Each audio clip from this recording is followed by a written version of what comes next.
All right, what's up, guys? Welcome to the 82nd episode of the Get Down. My name is Kareem. Gary W here. And we're squeezing in a podcast this week. Yeah, this is I'm gonna be honest, because I still don't have my sound card. That's why I was kind of shying away from it. I didn't like the way I sounded last week, so I'm not gonna like the way I sounded this week either.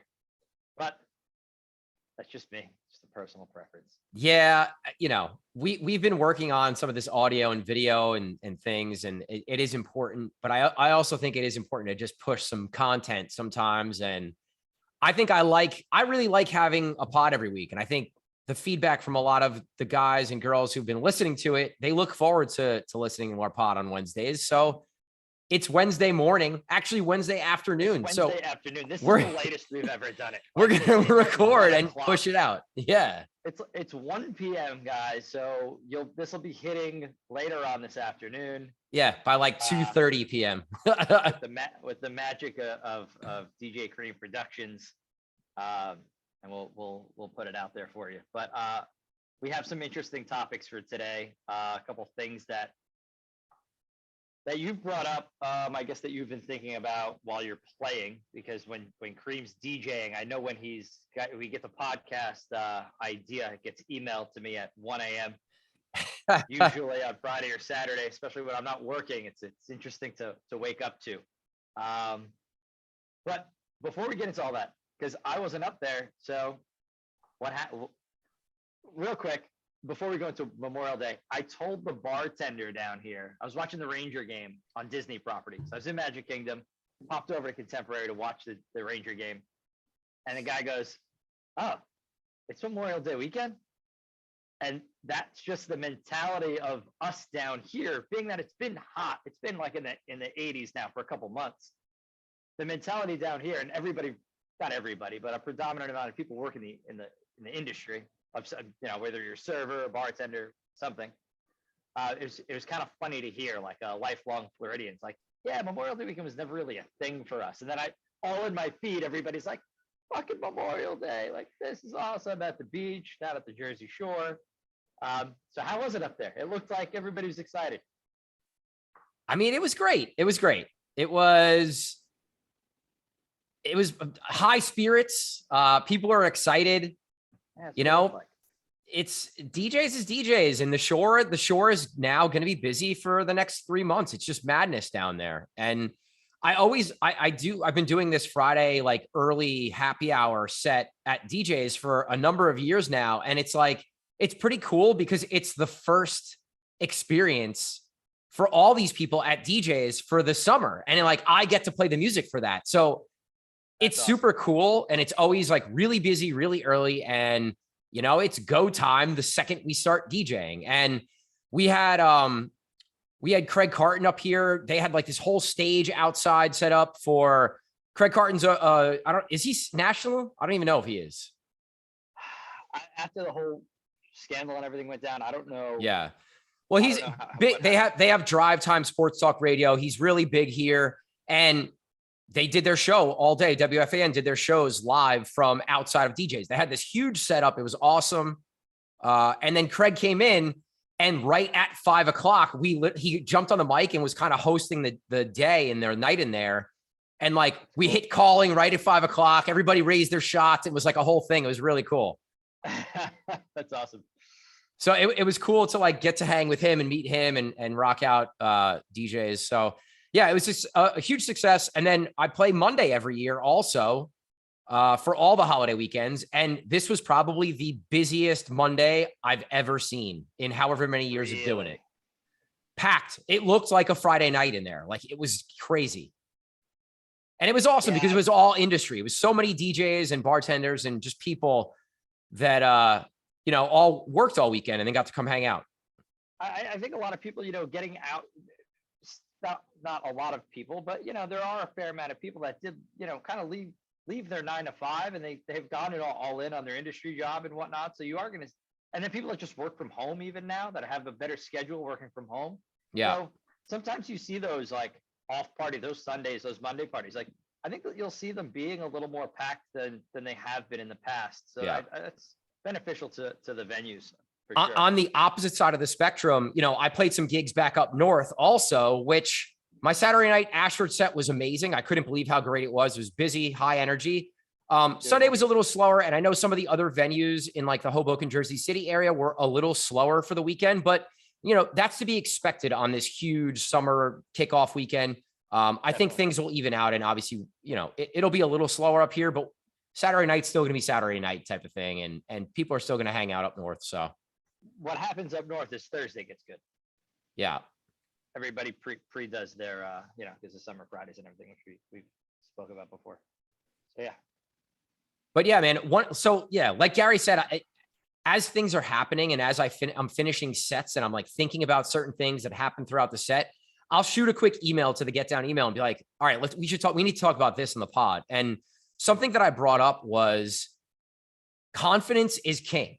And as a DJ or even as an athlete, because I used to feel this way when I was an athlete playing baseball or basketball, when you're feeling confident in your skills and you're feeling confident that you're going to walk into a room and really crush it, usually you do, you know, your spirits are higher, your attitude is more positive, and that translates to your DJ sets. And when you're playing with confidence, you're passing that energy to the crowd. They know you're playing with confidence. They could feel it, you know? And I think it's so important. And think about all your sets that you've played in the last month or so, and think about the ones that were really good. And then think about the ones that maybe weren't as good. And I think the one thing that you're going to notice, or even moving forward, you're going to notice is that the sets that were really good, you walked in there feeling a certain type of way, you know, and your attitude was a certain type of way. And it makes such a huge difference in our sets.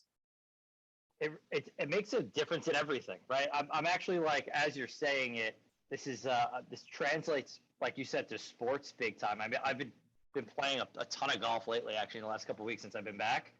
And it's the same thing, because what happens is you're focusing on, when you have great confidence going into whatever you're doing, you're focusing on the positives, right? You're saying, okay, you know, like, this is going to be great. This is going to be great. I can hit this, this, and this, and that's all going to be a great thing. Like, if I'm on the golf course, it's like, all right, well, I need to do this with my shot. I'm going to put it on the green, whatever, right? Well, when you start to go into things negatively, and you're taking into account, like, oh, like, that group of girls looks like they're having a terrible time over there. Or, like, you know, on the golf course, there's the water, there's the sand trap, and you're starting to think about things in that regard. You're kind of manifest that stuff into what you're doing. And it's so important in every aspect of life to try to remain positive. You know, it's just really seriously is the key to success in so much. So, I mean, it's funny when you're saying it, because I was thinking about it the other day on the course. I was having a really good round. I broke 90 for the first time in a long time, and I was like, just had a positive round. I was playing my buddy. We were both positive, you know, giving high fives, having a good time.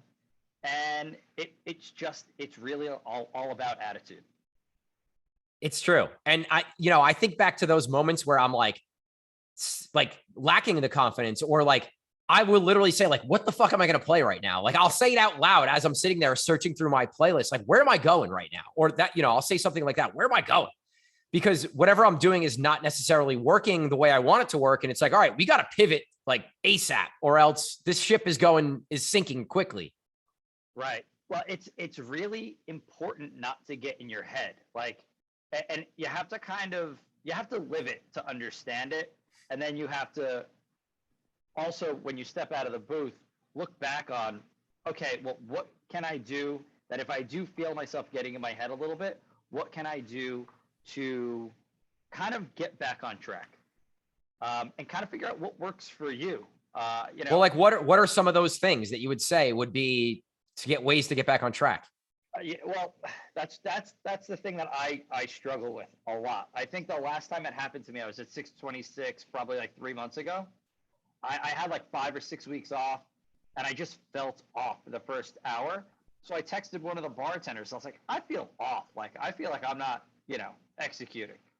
And they were just like, oh, the music's been great. Everybody's saying how great it is. It was like, I was just in my head. You know what I mean? And it's just like getting that. I just needed reassurance. Like, that was the one thing I needed. Like, oh, you just haven't done it in a while. You know, you're doing fine. Get out of your head about it. Yeah. So that helped. And like I texted a person that wasn't gonna blow smoke up my ass. Like they were gonna be like, oh yeah, like something's off today, or because it's funny, you can't go to yes people for that stuff. The yes people are that's not because you really should know if you're fucking up or if like you're not playing correctly, if you're not on track. Yeah, I agree. I think that's one thing. I think going to like surefire bangers that you know are gonna hit. They don't have to be bangers, but I mean like surefire hits that kind of still fit like where you are in the night, but maybe not so much what you're playing at the time. This way, you're kind of moving over to another genre or another type of music, but it's something that has hit for you in the past. You know, sometimes you go down these confidence holes when you're maybe, or these less confident holes when you're exploring and trying to do other things maybe that are outside of the norm. Yeah, maybe taking a chance or trying some new records and they just don't work as well. Or maybe they don't know the music because it's so new or whatever the case may be. I agree with you. I think the best way for me to get back on track is to be like, all right, well, I'm going to go hit this run of 3 or 4 songs that I know always works, you know, Right. And just like get them back with stuff that they know and that you know works. And then you could go branch out again or try a different genre or try something new. But it's a constant battle between trying new records, trying to change genres, and then also finding the sweet spot of what works in the room for that particular night. And it's like, sometimes it takes a little while to figure out what that is. Or maybe the patrons in the room aren't necessarily the same people that are normally there. And the stuff that normally works isn't working that particular night. And you got to go to make a left-hand turn, you know? Familiarity will get you back on track, right? Like the more familiar you are with like you said, the run of songs that you're playing, the more comfortable you'll get back and the better it'll be. It's funny that you say this about different people being in the room at the beginning of the night. Guys who are in the North Jersey, New York area right now that are DJing, or girls that are DJing in the non-shore spots, in the non-coastal spots, you're going to see different people in the room. Especially like the beginning of your night, you're going to have different crowds in your spots than are normally there.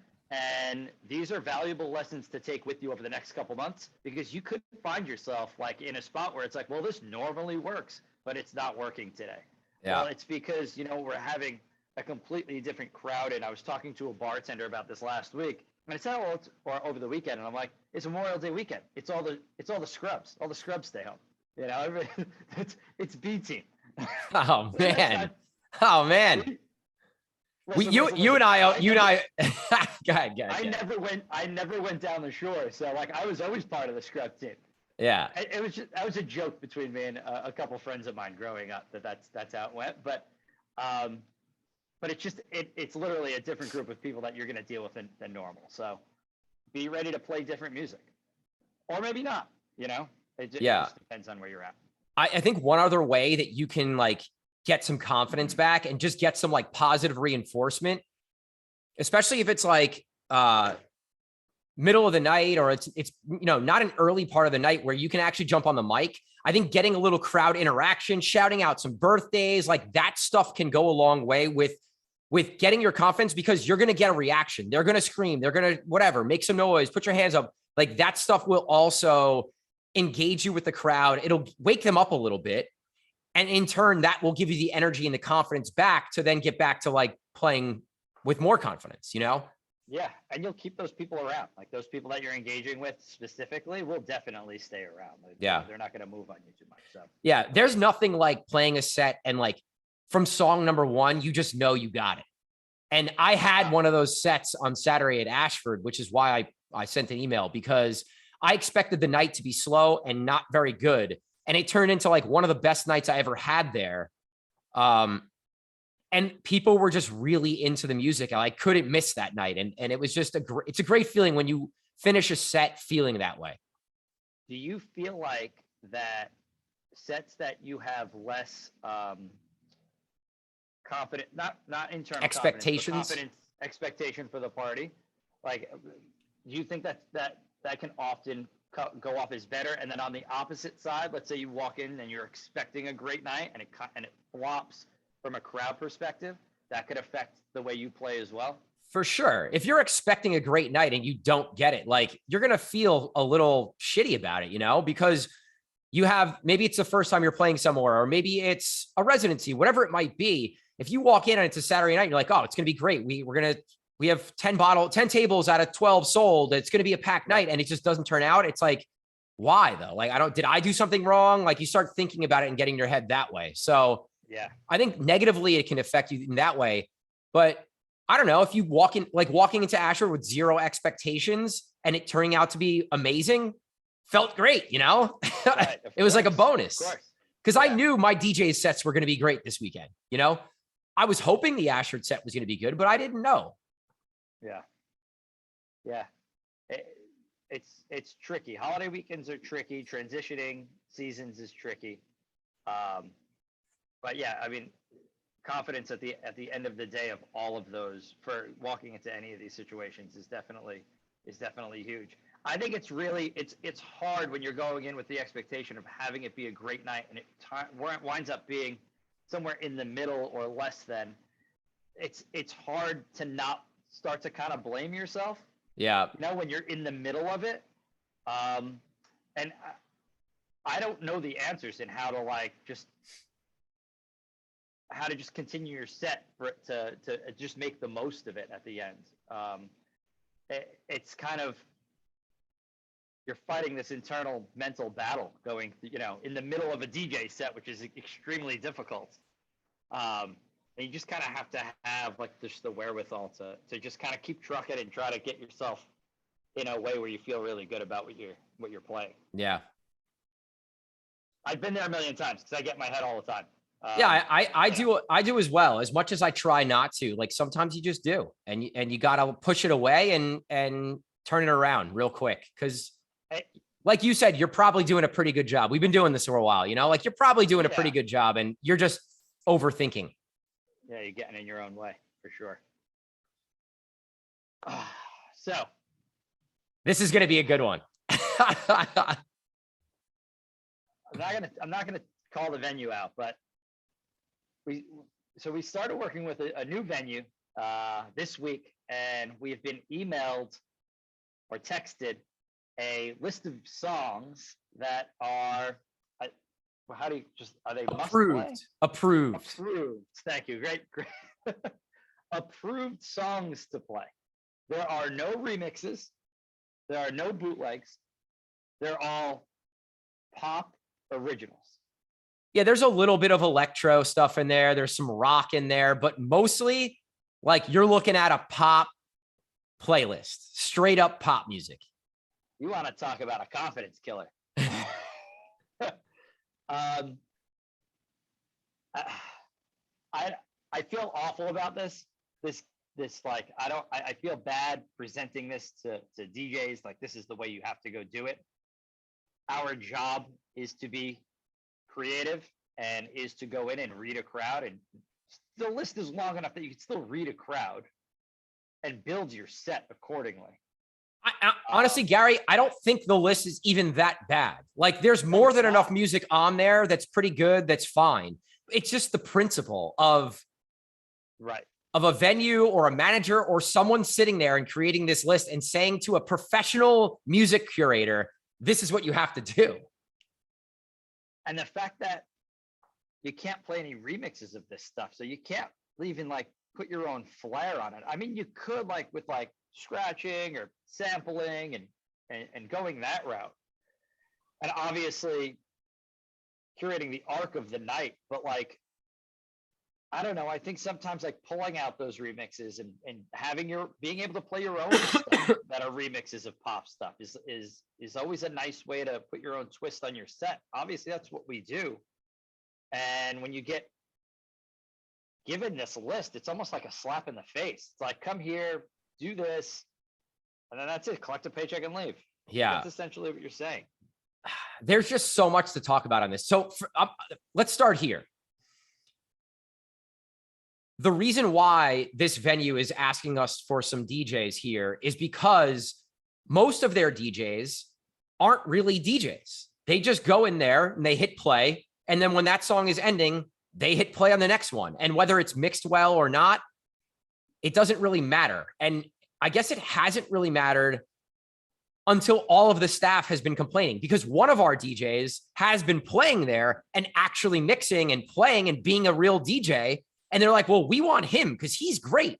Why are we booking these other DJs when we have this DJ who's doing a 10-time better job?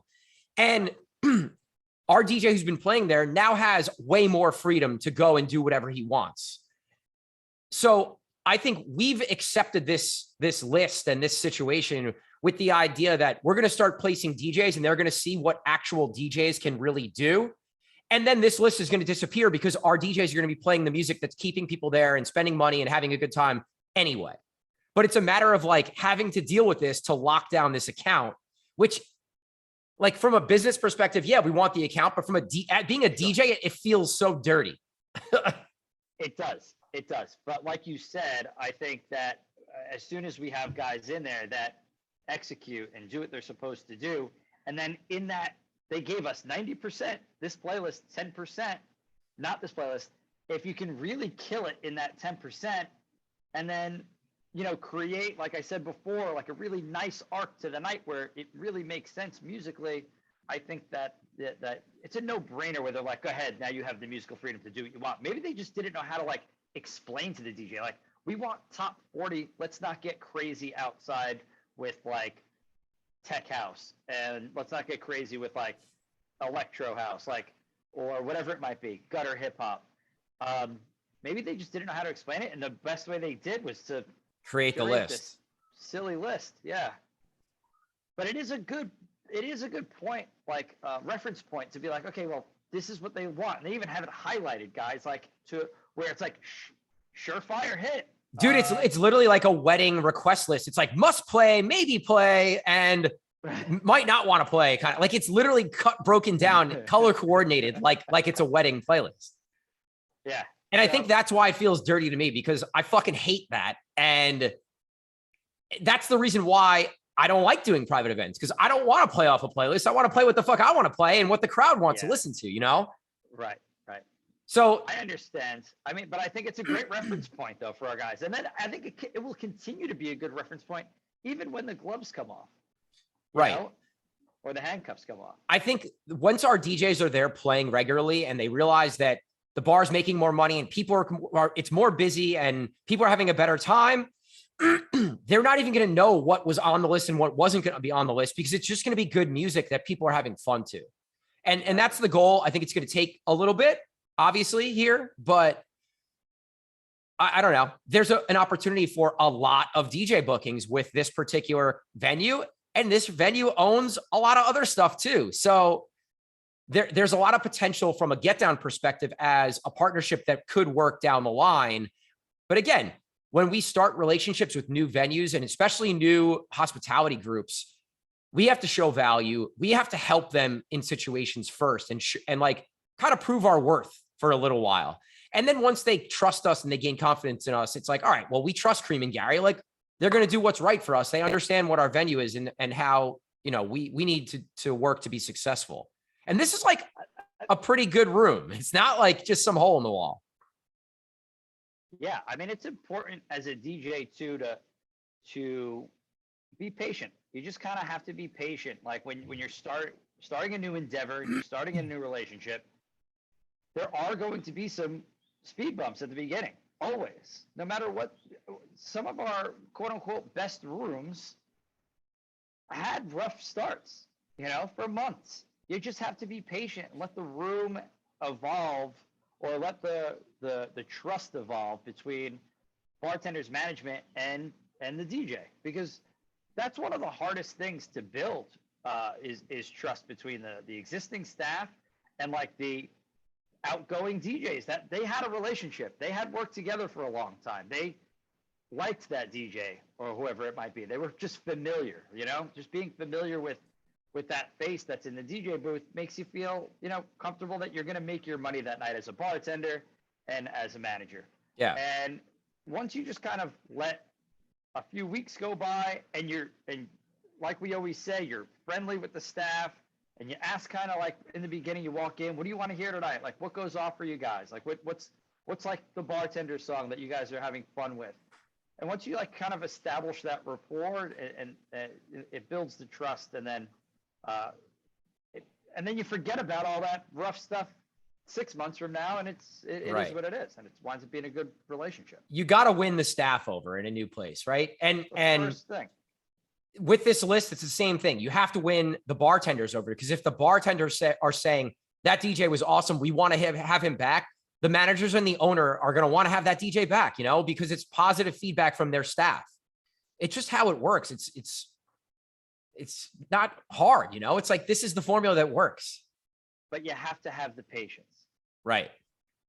Too many of us have gotten in situations, especially established DJs, get in this situation where you're like, well, what I play is gospel. You know what I mean? Like, this works. I know what it is. Well, you don't always know what it is, because you're stepping into a new room.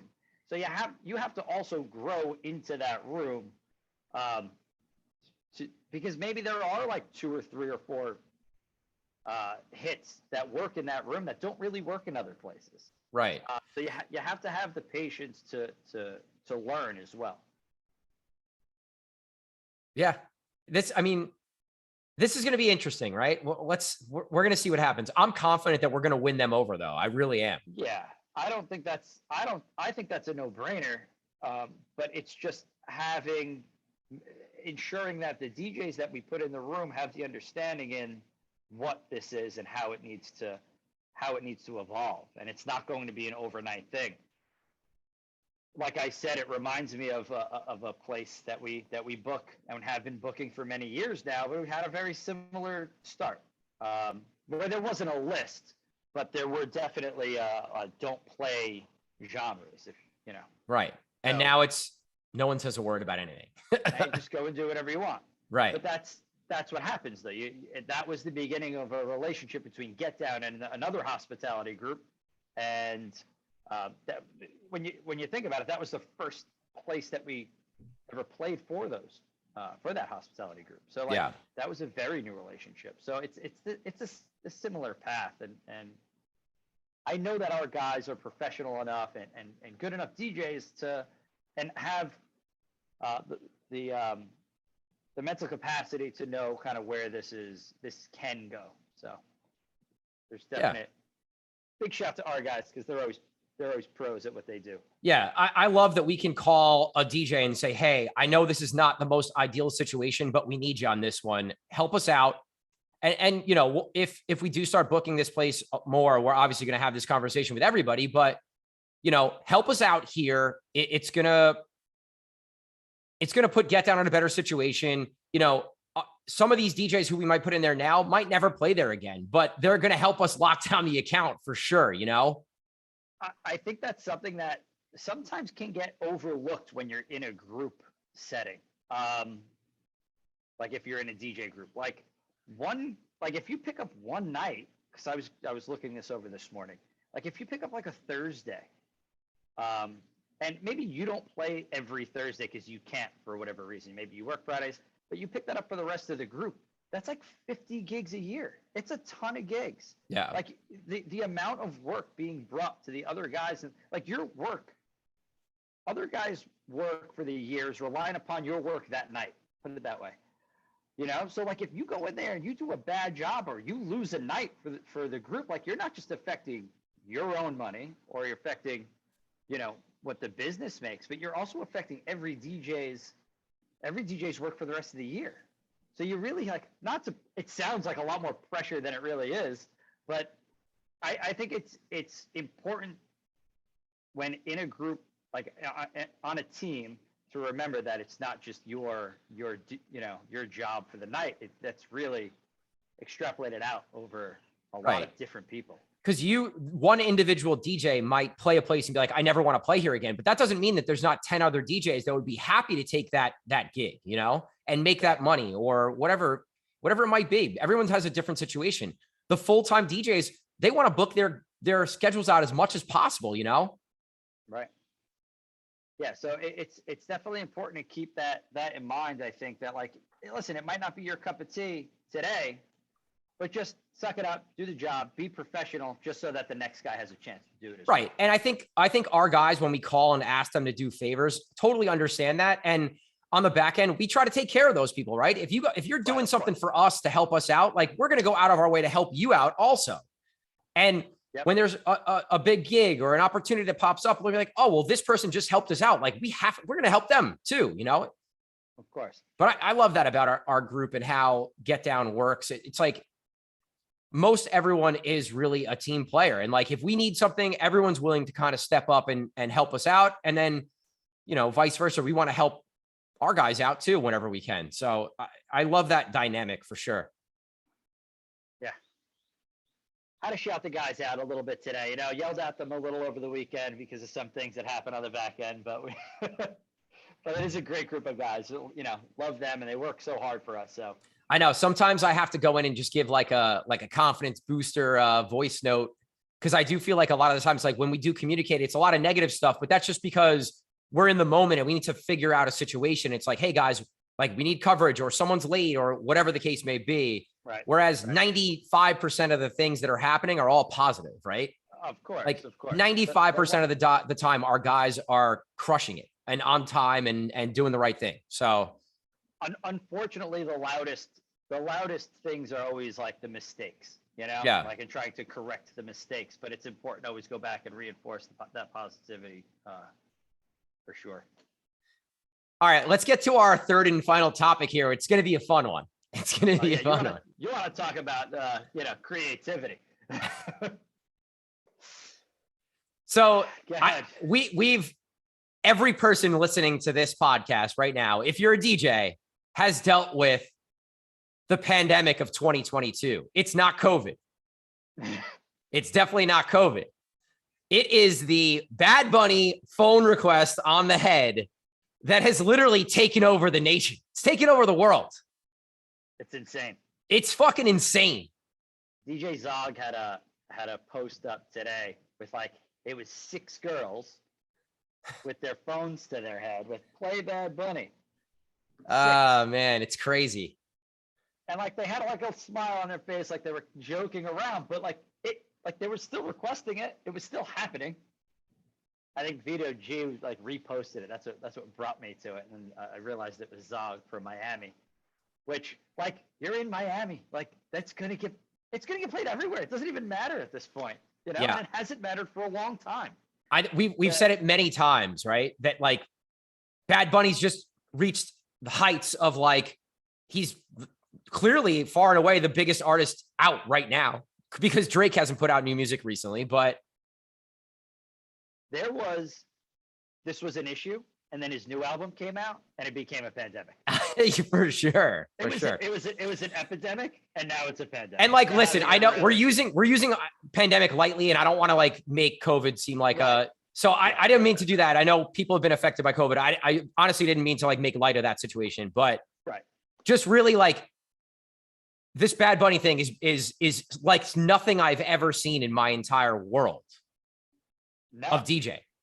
No, 25 years of doing this and never, ever. Like, I can't think of a time when it was like, well, as soon as a girl walked up to the booth, I knew exactly what they were going to request. Like, it doesn't matter what this girl looks like. I know it's a Bad Bunny request, you know? And I hesitate sometimes to be like, oh, I know what you want, Bad Bunny, because I don't want to, like, talk shit to anybody. But I have done it like in the heat of the moment, like after the 8th request. What I think that's so impressive to me about how big Bad Bunny's gotten, he's never done any music in English. It's all in Spanish, every track. Yeah. And like he's transcended and crossed every culture of people to just being pop music. He's pop music right now, and it's not in English, which is an incredible feat, if you ask me. It's wild that it is in every club that you can go into, except it's every fucking club. I got Bad Bunny requests with the phone at DJs. Like, guys, we only play house music here. It's a 128 club. It's been a 128 club for fucking 50 years.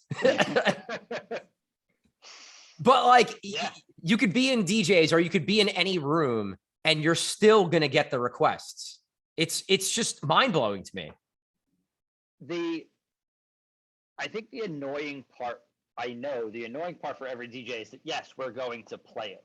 The mind-boggling part is when you come out of like, I haven't done a 5 or 6 song run. I've done like multiple 2-song runs over like a 2-hour period. And still, like, I'm 8 Bad Bunny tracks in, and I'm still getting the requests. Like, what more do you want other than to have a Bad Bunny night? Right. I think people don't even actually know that it's Bad Bunny sometimes, or if we're playing an older record that might not be off the newest record that, like, you know, that's now into pop world, like they don't understand that, well, this is also Bad Bunny, guys, and this was a hit 3 years ago and it's still a hit. And like, yeah, right. Like in my Latin set, like he's featured on every song, every single one, almost every song that I play. And that's a pretty extensive list of tracks and that are big popular tracks. And like in the middle of the song, it's still happening. yeah, I think you're right. I think some people just don't know that he's actually on. And yeah.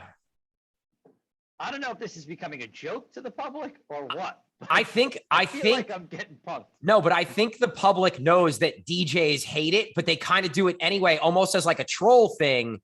But deep down, also really wanting the song. I think there's definitely some people that are doing it because of that. Because, like, I don't know, if you're on TikTok and you're on Reels and you're seeing these videos, like every DJ is complaining and making videos about this. So, like, I think regular people are seeing it and kind of using it as a way to like kind of joke with the DJ, but be serious at the same time. But maybe I'm wrong. I don't know. Man, how about Ferrari getting absolutely roasted? Ferrari getting roasted on TikTok. He goes viral. He's got like 400,000, whatever. I don't know what the numbers are because I haven't checked in a few days now. But like his comments that he's getting on his video. Yeah, murdered. Because what did he do? He just put no, right? I think so. I forget what the video was. I think the video is just him with his phone and his phone says no. It was a request from a girl and then him with his phone on his head that just said no or something like that. Yeah. Right. And he is just getting crushed in the comments. But but that's how big he is. He's to the point where like just putting his name on a TikTok just is big enough. It's wild. It's wild. It's nice to see. I like to see that. Like mega superstar. Like, this new mega superstar. It's really great to see. Like he pumps out music. He puts out an album every year. He just pumps music. I mean, consistency, man. Consistency. Gary Vee says all the time, consistency, and the guy's consistent. I think a few years, maybe 2 years ago, it was over in pandemic. I was having the thought, like, are we ever gonna have like a Michael Jackson again? Are we gonna ever have a, you know, like Drake's pretty big, but I think Bad Bunny is just even bigger than that. Like, I think that like, just because he has such reach everywhere, Latin America, Central America, North America, like everywhere, absolutely everywhere. I'm not putting him, and I know people are going, "Are you kidding me? Michael Jackson and Bad Bunny." I'm not equating the two, but I'm just saying that mega stardom. I feel like is almost equivalent. I mean, I've lived through both, so we've seen it. Shout to all the Bad Bunny fans that were Bad Bunny fans from like trap Bad Bunny days, because I'm sure they hate it. You know, like when you're on an artist and like you see them from the start and from the come up. And then like all these fucking like mainstream idiots jump on the bandwagon. I used to get so annoyed at that as like a fan. The one band that comes to mind for me is Kings of Leon. I saw them, just off topic real quick. Saw them like in 2006. They played like a 2:00 set at Bonner. They were from Tennessee, so they just were local Bonner artists. And then all of a sudden, like every 30-year-old white mom listened to them. And I was like, well, that shit's over. Yeah. So I'm sure I feel the pain to all those people that are Bad Bunny fans from day one. For sure. So yeah, what? Go ahead. No, I just think to wrap a bow on this conversation, it's just like I just want to talk about the phone on the head thing, right? Like it is what it is, right? It's fine. I like it, like I said a while ago, because it's better than someone coming up and talking to me and then like telling them no or telling them whatever, and then having to like talk to them further instead of just getting back to my work. I could see a phone and just be like, I'll just tell them yes so they go away and then they're gone and I don't have to deal with that anymore, you know? So from that perspective, I'd rather that than someone like tapping me on the shoulder and be like, hey, can you do this? And then if I say no, it's like a 2-minute conversation and it ruins my flow or my mix or whatever is happening in the moment.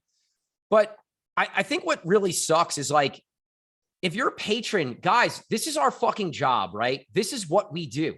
We are professional DJs and music curators. It is our job to know what good is. It's our job to know what you guys want to listen to. And we understand it. You all want to hear Bad Bunny. We're going to play Bad Bunny at some point. And the people that are just like go above and beyond to like do that and do it over and over again, it's like, who the fuck are you? Why should you be able to tell it a professional DJ to do something? Like, go away. Like, I think it makes me angry in the fact that they think that they're entitled to be able to do this. And then not only to do it, but if they're told no, to be mad about being told no. Like, get the fuck out of here. That to me is the part that annoys me the most. I don't mind requests. I don't mind the phone thing, but like, be respectful of the DJ and what they're doing and that this is their job and they're not fucking pulling up Spotify when you ask for a song. Like, it's just, that part of it is very frustrating for me. It's there's a multi-layer response to that we can go on for another 45 minutes, but we won't. So I'll just keep it quick. Like the sense of entitlement in the bar is compounded by the amount of alcohol that's being consumed. Number one, people sober would never in their right mind act like that if you saw them, sober on the street, not around 400 people. Right. There's that like mob mentality part of it. That they consume a little alcohol, they're around a lot of people, they think they could act the way they want to act, and that's just not the case. That's a big part of it.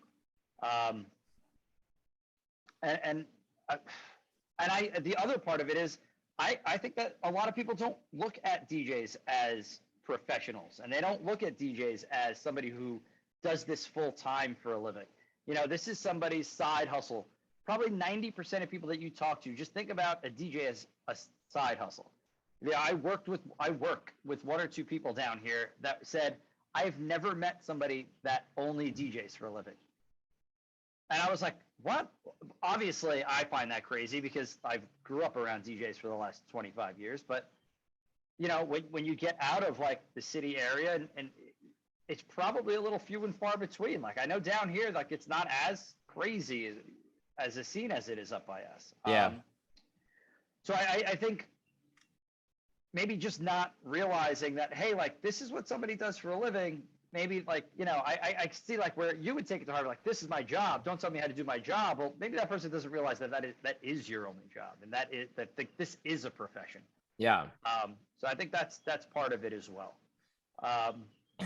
And then some people just want to be smug assholes, and that's I don't mind the phone on the head. I hate when it's overt, like you said, but I also don't mind like throw me a follow in a DM on a social media platform. Maybe I'll play your song, be more inclined. Yeah. That's a better way to go about it. Yeah, I don't mind that either. But the problem with that for me is like, I'm generally not on my phone when I'm playing. Like, I'm just not. Occasionally, like if I'm going to go take a video for Instagram or whatever, then I'll like maybe see it. But I mean, you know how it goes, like from the get down side of things, where it's like, once I start DJing, I generally put my phone on D&D because it throws me off when my watch is going off or my phone. Like, I just don't want to see it. I just want to do my job kind of thing. So I don't always get to see those, but if I do, I don't mind that for sure. Yeah. Yeah. All right. That's good enough on the Bad Bunny front. Yeah. Let's do a quick, what are you listening to? Yeah, you got anything in particular that you got going on? Or? I do. I'm actually listening to Angela the Kid's Playpen. I started it on my ride down the shore on Monday, but I haven't gotten through it. And I know he puts in a lot of time and effort into creating that mix, and it's a lot of work. And it's essentially an entire mix of like live edits that he creates while creating the mix. So that's what I've been listening to. It was funny. Actually, I didn't even tell him this. My brother texted me over the weekend and was like, yo, I'm up in Boston and one of my boys is like, we're at his place pregame and he put on Angela the Kid Playpen. He's like, that's one of your DJs. I was like, what the hell? And he's like, yeah, this is like one of my friends up here was listening to Angelo's mix. I was like, oh, that's awesome. Really? Yeah. Gosh, I don't have a specific thing. I'm looking for, because you know what, I dug into my release radar on my Spotify this week. So there was like a couple tracks on there that kind of stood out for me. Oh, perfect. Actually, the new Ryex did like a, let me look at it. Let me see what it's called. Did like I don't know if it's an LP or a single, just with another track or two on it. But I'm super into Ryex a lot. The song's called Spiral, and I think there's 2 or 3 other songs. I guess you could call it an EP. Okay. He does some interesting stuff where it's like this slower, moodier music, and I think he's teamed up pretty recently too. Oh, he did a track with Black Coffee not too long ago, which was really good. Nice. So, guys, if you don't know Ryex, go check him out. Like I said, kind of moody music. Nothing fun for sure. All right, cool. Real quickly, tomorrow, Thursday, I have my show at Chelsea Music Hall with Baseline. Nice. Bunch of artists. I'm playing, I think 12 to 1, I believe is my set time. If you guys are interested in coming out tomorrow night, we got a big crew of DJs that are going to be leaving from Hoboken. Hit us up if you want to join.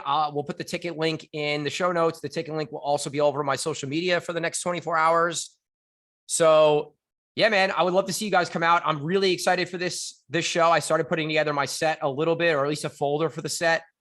And I'm excited, man. I'm excited to go play the music that I really want to play, and my music, my original stuff, and some stuff I've been working on. So it's going to be a lot of fun. Can't wait to see some footage come out of that. Yeah, man, me too. I'm excited. What else? All right. Yeah, this weekend. So yeah, I have the Baseline show tomorrow, and I have DJs N626 on Friday. I have the Ashford on Saturday, and that is my weekend. Nice. All right. So pretty standard weekend, other than the Baseline show. So, and Gary, you're going to be in town in 2 weeks, right? I'll be in 2 weeks, and you and I are playing Atlanta next weekend. But we'll promo more of that next week. But I'll add the ticket link in case we have anybody that's listening from the Atlanta area or from the South, and you want to come out and support, hang out at Midnight Market. So Midnight Market, Jersey City, doing their thing down in Atlanta. Kareem and I are playing on Saturday night, so that should be a fun time. Yeah, looking forward to that. It's going to be a good time. I'm excited to see, the vision of Midnight Market in a completely different city. So that's going to be cool. Yeah, definitely.